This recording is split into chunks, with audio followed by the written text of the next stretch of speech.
Well, obviously a impressive win last time out for you over a ranked opponent, you know, former title challenger. Just curious kind of what that did maybe for your confidence. I think you always believed in yourself, but did that prove that you are the guy that you thought you were?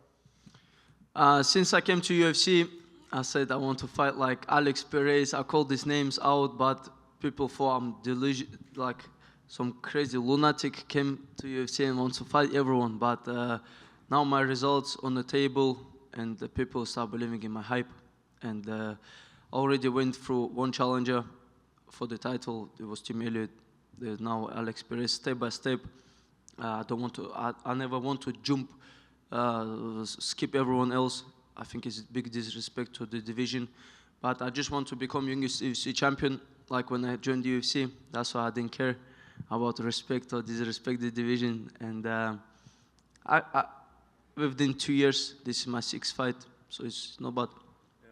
It's pretty incredible. I mean, at your age, you know, 23, to be ranked number 8 in the UFC, I mean, it's a pretty incredible accomplishment, even that. So is this where you saw, I mean, I know you saw yourself being champion, but did you see it happening this fast for you? Like I showed my DM when I messaged Dana White in 2018, I said in 4 years' time I'm going to be in UFC. 2022, I signed with UFC. And 2024, I'm one step away from the title. Of course, I've seen it, not because I'm like I just too much believing in myself. Of course, I believe in myself, but at the same time, I put the work in. I travel around the world. I haven't seen my family for 3 months. It's just camp. Every camp I go, challenge myself, find new blood, young guys to challenge me in the sparring. Now, as you said, you have another title challenger, Alex Perez. Kind of a hard guy to figure out where he's going to be, right, because of all the time away and the issues. I mean, how do you rate him as an opponent, and what do you expect to see out of him? He's a great opponent. He beat some good guys. His boxing is good, like a Mexican style, like swinging, like calf kicks good. Like he's not bad opponent, but I thought like Tim Elliott is the toughest challenge in the division. Like out of all opponents I fought in UFC, and there's nothing Alex Perez brings to the cage I haven't seen. I'm 23-0 as an amateur, 11-0. Like I had my debut in 2020. Alex Perez from 2019 only had 5 fights in UFC, 3-2. From 2020, this is my 13th fight professional, because I have 1 no contest and 11 professional fights. Does it make it hard to prepare for him? Because, like I said, he doesn't fight a lot, so he could be completely different than what you've seen last time. Except I'm ready for anything. Like I said, I fought in amateurs, 5 days, fight every day, making weight. The opponents I never seen style. I just realized the style inside the cage. When I get hit or I get taken down, that's when I have to work out what's going on. And like you see me in UFC, sometimes I have to work out inside the cage.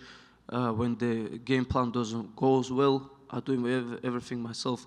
I just ask for the corners, just let me know the time. So I know time in my head. So when the time bell goes, it's not like 15 minutes gone and I haven't done anything yet. You said you want to be respectful and go step by step, but I mean, you win here. There's not a lot of names at the top ahead of you, right? I mean, you're right there at the top. So how far do you feel you are away from people saying, yes, title challenger, he needs to be number 1 contender? I mean, how do you see that going? You know, my GM was full after a fight, Brandon Royval versus Brandon Moreno. Everyone like, you have to fight Pantoja. I have trained with Pantoja after my debut, and I haven't seen anything like special again in him that he has like priority in skill advantage. And this morning he actually said like he would like to fight me if I beat Alex Perez instead of Brandon Royval. Brandon Royval, I think he has ACL. I was going to say, yeah, it sounds like maybe he's hurt, Mike. Yes, so Brandon Moreno is 0-3 against Pantoja. Royval 0-2 against Pantoja. Capek probably gonna have 1 more fight because he didn't make weight last fight. Albazi is injured. Kai Kara France got the concussion because when I asked to fight him, Mick, he said he's got concussion, so he won't be able to fight you. And now I'm only the challenger, but I have to beat Alex Perez impressive way. That's great to say. I mean, when you lay it out that, it's not bragging, right? I mean, it just kind of makes sense. I think they probably want Pantoja to fight in Brazil in May. 10 weeks from March 2nd, I already you counted. checked the calendar, have you? I'm ready. You could do it. There's a 10-week turnaround. Yes, even like I said, I have big experience in amateur career. I can fight every weekend.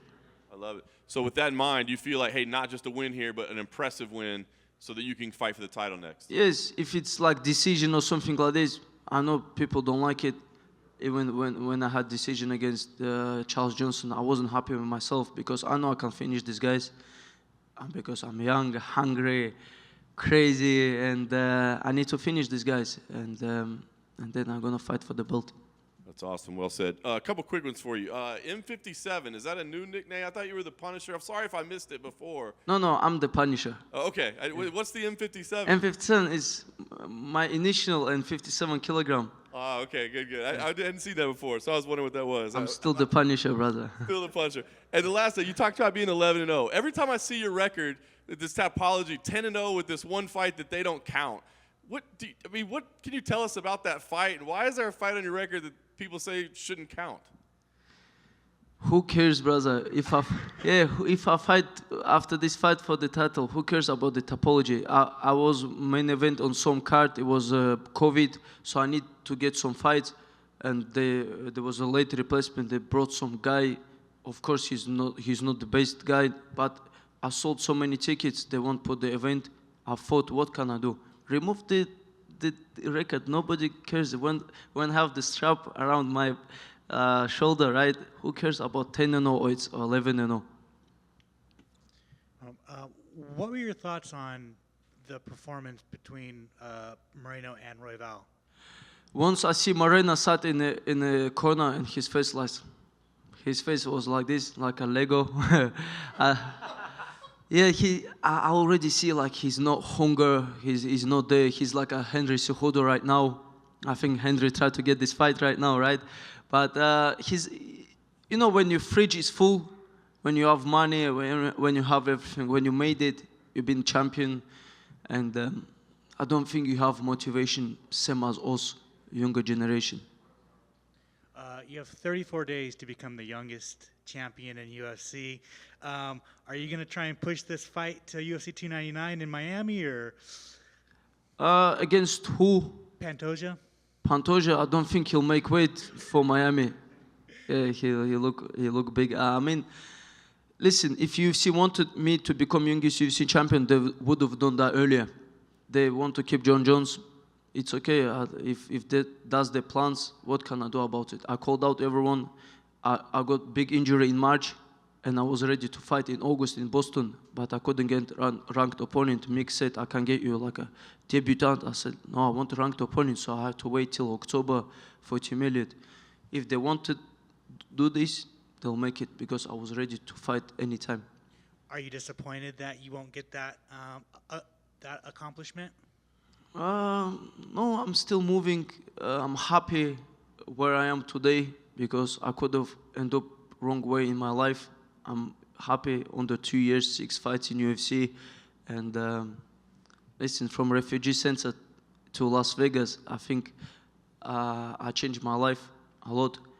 So that's one of the goals, but it's not something that, okay, I'm not youngest champion, so what can I do? Put my head down, walk around the streets. Like, it's my goal.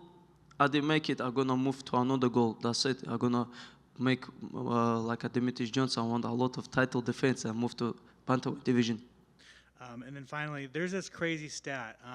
You weren't even a professional the last time Alex Perez won a fight in June 2020. What are your thoughts on that? Like I said, they're old mans. Everyone in division above 30 years old. Like, imagine I'm 23. I'm already nearly fighting for the belt. What this guy's been up to till 30, it means they're not consistent. They like to party. They like enjoyable things. That's why when it gets tough inside the cage, they give up. And that's why I think activity inside the cage, staying active, making weight, staying in the training camp, and you need a lot of mental work for this, because it's not easy. It's not easy, but that's why when the rough times comes inside the cage, they tap. And then finally, you said you've wanted to fight in Vegas. You've fought outside of Vegas, and you're finally here. Obviously, it's in the Apex, not the T-Mobile. But does it still kind of feel the same? You're fighting in Las Vegas. It's my debut in America.